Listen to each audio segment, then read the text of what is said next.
agradecer la presencia del pastor Juan Molina, presidente de la Confraternidad del Monte, que junto a una delegación de hermanos y junto a su distinguida esposa hoy nos acompaña. Agradecer, me van a perdonar que en la oscuridad no veo mucho, pero a todos los presentes que hoy accedieron a decirle a quienes le invitaron: vamos a estar con ustedes en este momento tan especial. Les reitero, son bienvenidos en la casa del Señor. Uno de los acontecimientos más profundos y grandes de la historia de la humanidad fue justamente la llegada de Jesús a esta tierra. Sabemos por la historia que el pueblo de Israel estaba bajo el dominio de los romanos. Israel esperaba un libertador que levantara esta esclavitud, pero nunca se imaginaron que un hombre nacido en una pesebrera, sin ejércitos, sin fuerzas, conquistaría todo el mundo. Su nombre es Jesús. Los primeros en rechazarle fueron los religiosos de ese tiempo. Los religiosos no quisieron aceptar, no pudieron aceptar que un hombre de una baja procedencia fuera hijo de Dios. Pero las evidencias que habían en él y las demostraciones de poder y autoridad, dando vista a los ciegos, levantando a los paralíticos, resucitando a los muertos, impresionó a todo el mundo. Y los que han pasado por el colegio saben que la historia se detuvo en el nacimiento de Cristo. Y en la línea histórica dice un antes y un después de Cristo. Creyentes y no creyentes debieron aceptar que Jesucristo era el Hijo de Dios. Predicó, y fíjense ustedes que 700 años antes había sido profetizado los momentos que Jesús iba a vivir y que el mundo hoy lo conmemora. Y si ustedes me permiten leer en el libro de Isaías, que está escrito 700 años antes del Señor, dice: ¿quién ha creído a nuestro anuncio? ¿Y sobre quién se ha manifestado brazo de Jehová? Subirá cual renuevo delante de él y como raíz de tierra seca. No hay parecer en él ni hermosura le veremos, mas sin atractivo para que le deseemos.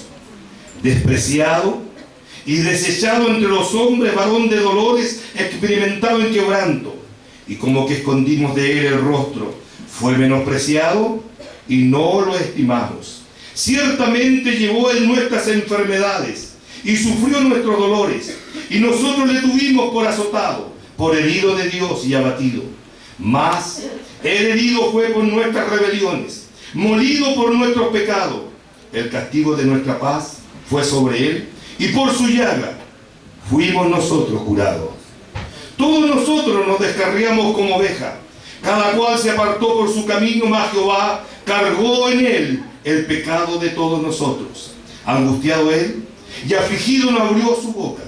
Como cordero fue llevado al matadero, y como oveja delante de sus trasquiladores, enmudeció y no abrió su boca.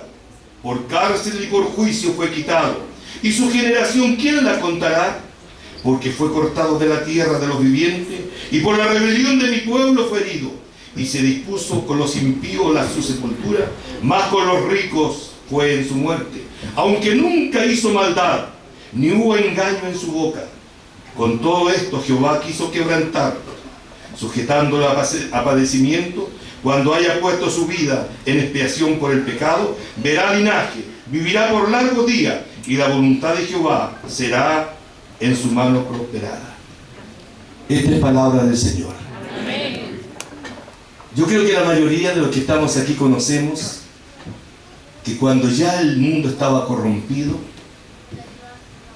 terrible, los principios y valores morales habían sido traspasados, los profetas, los enviados de Dios eran muertos, encarcelados y silenciados.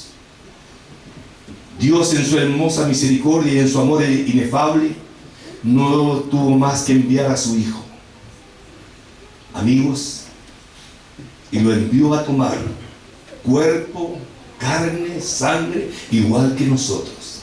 El Señor supo lo que era frío, supo también llorar, tuvo hambre, pagó impuestos, hizo todo lo que un ser humano, sus necesidades exigen frente a la sociedad y las personales. Vivió. Y él, conociendo esta historia, sabiendo que estaba profetizado de él, cuando abrió este libro en el tiempo de él y comenzó a hablarle a los sacerdotes, escriba en la sinagoga, les preguntó: ¿de quién habla las Escrituras? Y los presentes no sabían y no se daban cuenta que estaba hablando de él mismo. Amigos, llegó el día más terrible. El desprecio y la persecución se hicieron parte de él, como iba relatando el coro polifónico. Sufrió lo indecible. Hay muchas películas que se han filmado tratando de acercarse al dolor que el Señor sufrió. La pregunta para todos los presentes: ¿por qué el Señor tuvo que sufrir tanto? ¿Cuál era su grave delito? ¿Por qué tuvo que pasar estas humillaciones, desprecios y castigos? ¿Por qué tuvo que derramar sangre? Cuando revisamos su historia, y como dice el libro de Isaías 700 años antes, dice: y en él no había maldad. A tal extremo que uno de los principales sacerdotes, enseñadores de religión de ese tiempo, quiso conocer a Jesús y quiso acercarse a él porque reconoció que este hombre llamado Cristo no era un hombre común y corriente, y buscó una estrategia. Y todos sabemos que vino. ¿Nadie sabe? ¿Vino? Dígalo fuerte porque hay amigos presentes. Vino de noche y se acercó para que la gente no lo viera, porque imagínense bajar de un grado tan alto de la categoría que tenía Nicodemo, bajar a tan bajo en la sociedad. Y lo primero que le dice cuando se encuentra con Cristo de noche, le dice: maestro, rabí, reconociendo que Cristo era un maestro. Y le dice: las cosas que tú haces, las señales que tú haces, nadie las puede hacer si no es enviado de Dios. Y le hizo una pregunta: ¿qué podía hacer él para alcanzar la vida eterna? Amigos, estamos hablando de un hombre que era enseñador en ese tiempo, de una autoridad religiosa, pero la gran interrogante que no sabía cómo podía lograr la vida eterna. Y Jesús le dice: debéis nacer de nuevo. Y el hombre pensó al interior: yo soy hombre viejo, ¿cómo voy a entrar al vientre de mi madre y nacer otra vez? Imposible. Es contra naturaleza. Y Jesús, que conoce los pensamientos, le dijo: no te hablo de ese nacimiento, sino un nuevo nacimiento en el Espíritu. Porque cuando uno conoce a Cristo, no por una medalla, no por un crucifijo, no por una cruz, no por una estatua, cuando conoce a Cristo en espíritu y verdad, la vida cambia. Y aquí hay muchos testigos que su vida ha sido cambiada. No han conocido un Cristo pegado en una muralla, sino un Cristo de poder. Y esto produjo en nosotros un cambio fundamental en nuestra vida. Alabado y bendecido sea el Señor. Y Él les dijo: es necesario que sufra, que pasa momentos muy difíciles a tal extremo, cuando ya haya juzgado para entrar a la etapa final. Allí en San Juan 17 hace su última oración y dice: primero ora por él, luego ora por los discípulos y enseguida ora por todos los que habían de creer en él. Y en esa bendición está usted y yo. Y si hoy ha venido aquí por una decisión personal y una invitación fraterna, quiero que entienda que el Señor le ama. Es que yo estoy muy malo, que yo tengo mi religión, yo no me voy a cambiar de religión. No se trata de religión, siga su religión, pero lo que le digo es que solamente Cristo es el que salva. Y Él les había pronosticado, y cuando está en aprietos, un discípulo de Él le negó, porque era tanta la desesperación. Pero el Señor perdona en su gran amor y misericordia. Amigos y hermanos, cuando ya está concluyendo en esa cruz tan terrible, esa cruz era el castigo para los criminales, para los hombres más malos, morían crucificados. Y si alguien sabe un poquito de historia, los dos ladrones que están a los lados están amarrados y Cristo está crucificado. Uno de ellos se burla y le dice: si eres hijo de Dios, desciende de la cruz, bájate, sálvate tú y sálvanos a nosotros. Un soldado grita de abajo, dice: sálvanos ahora. Si tú eres el rey, sálvate tú y sálvanos. Había en ese dolor tan grande que Jesús iba pasando. ¿Sabe lo que dice el Señor? Padre, perdónalos porque no saben lo que hacen. Y estaba sangrando. Qué grande amor de Dios. Amén.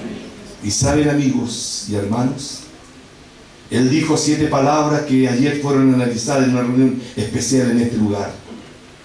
Y cuando el Señor expira, sucedió algo terrible.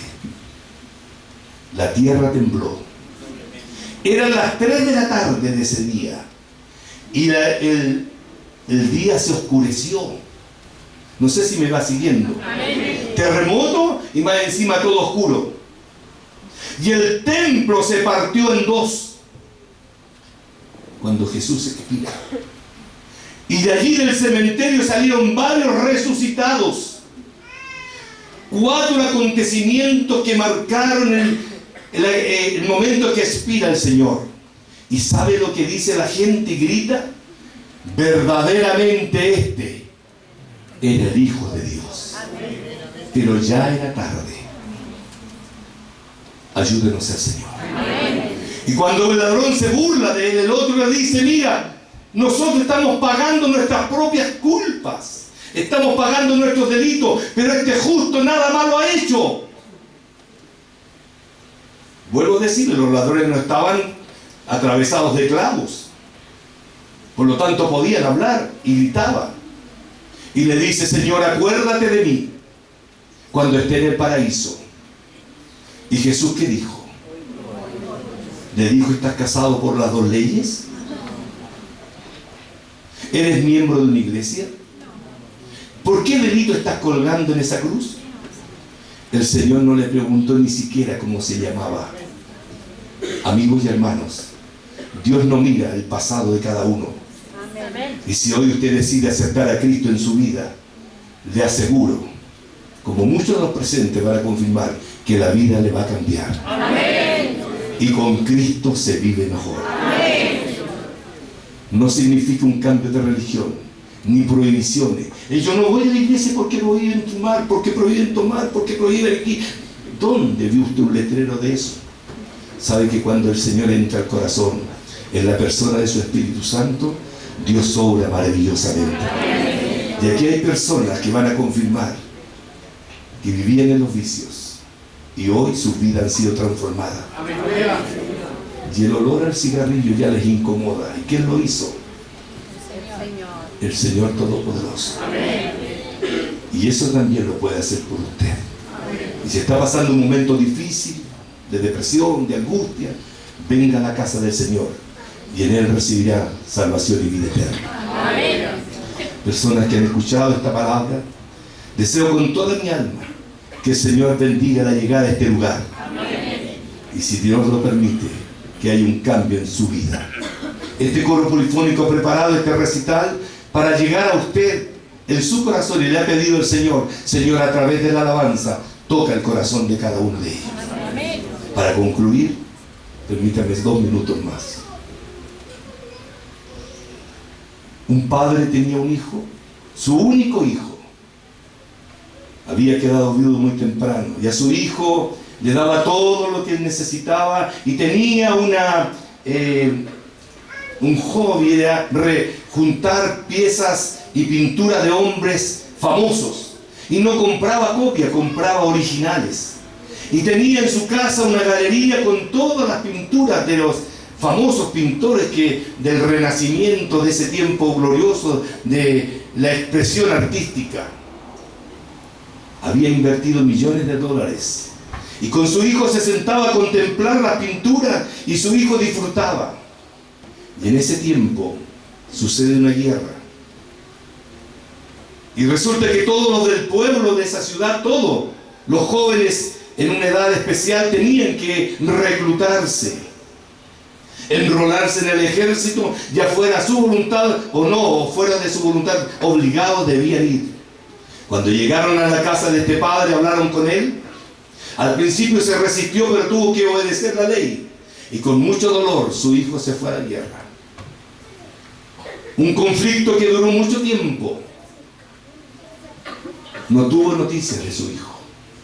Perdió contacto con su hijo y comenzó a deprimirse, a angustiarse. Pasaron mucho tiempo y llega un joven a la casa de este hombre. Pregunta por el nombre y él se presenta. Sí, yo soy. Y él le dice: Señor, yo fui compañero en el campo de guerra de su hijo. Su hijo salvó a muchos heridos y entre ellos me salvó a mí. Me arrastró y me llevó a una trinchera donde estuviera protegido. Él fue muy bueno. En honor a él, yo con mis pocas habilidades confeccioné un rostro y quiero en gratitud entregárselo a usted. Abrió el paquete y el rostro de su hijo.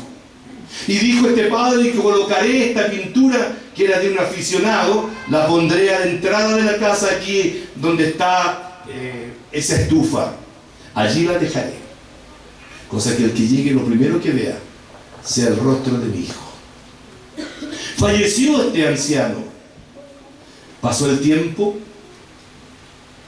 Abrieron el testamento y pudieron decir lo siguiente: se remata todo. Las obras de arte que eran valiosísimas, y se publicó y llegó gente de muchos lugares, inclusive del extranjero, a comprar una de esas piezas que habían allí, que eran muy valiosas. El martillero comienza el remate y dice: la primera pieza que se va a rematar es este rostro que está aquí. Los que sabían de pintura sabían que no era de un profesional. Y le dice: ¿quién da? Comenzó con una cantidad muy alta.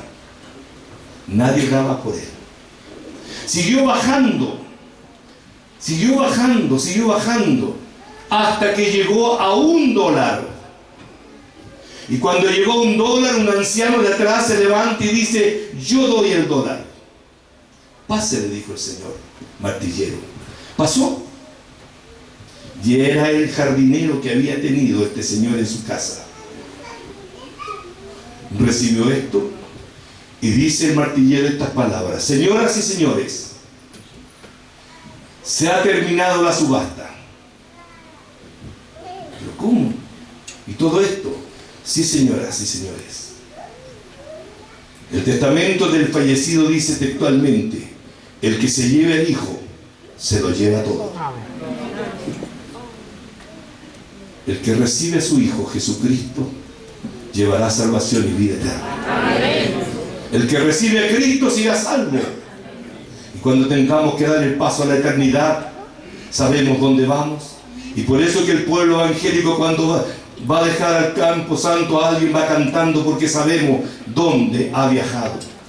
Porque hay alguien que dijo: en esta tierra, él lo dijo: voy pues a preparar morada para que donde yo esté, vosotros también estéis. Y el precio de nuestra salvación, el precio de nuestros castigos que tenía que pagar yo, Cristo lo pagó en su cuerpo. Y por eso dice que por su llaga hemos sido curados. Todo lo que tenía que yo pagar, Cristo lo pagó en la cruz del Calvario. En esta noche los invito: reciba a Cristo, porque el que recibe al Hijo se lo lleva todo. Pongámonos de pie, por favor. Incline su rostro.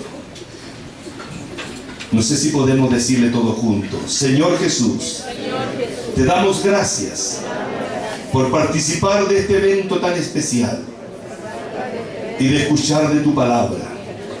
Llena nuestro corazón y perdona todo lo pasado. Que estas alabanzas vayan en nuestra vida. Te necesitamos, Señor. Te necesitamos. Gracias por estar en este lugar.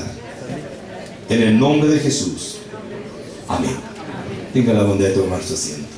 Para el Señor que me ha permitido esta oportunidad, a Él le tributo todo honor y toda gloria, desde ahora hasta que regrese por nosotros.